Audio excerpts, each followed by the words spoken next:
वहीं सीबीआई रिया चक्रवर्ती से पूछताछ कर रही है। इस वक्त की बड़ी खबर आ रही है, रिया चक्रवर्ती से पूछताछ जारी है। डीआरडीओ ऑफिस मुंबई में रिया चक्रवर्ती पहुंची हैं और उनसे एक बार फिर सीबीआई पूछताछ कर रही है।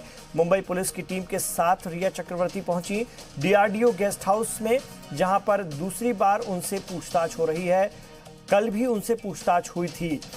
सीबीआई की टीम उनके भाई शौविक से भी पूछताछ कर रही है। कल भी यानी जुमे को भी उनके भाई से पूछताछ की गई थी।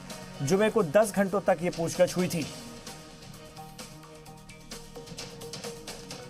और ड्रग्स मामले में, इसी केस में जो ड्रग्स का मामला दर्ज हुआ है, उसमें गौरव आर्या के वकील की सफाई आई है।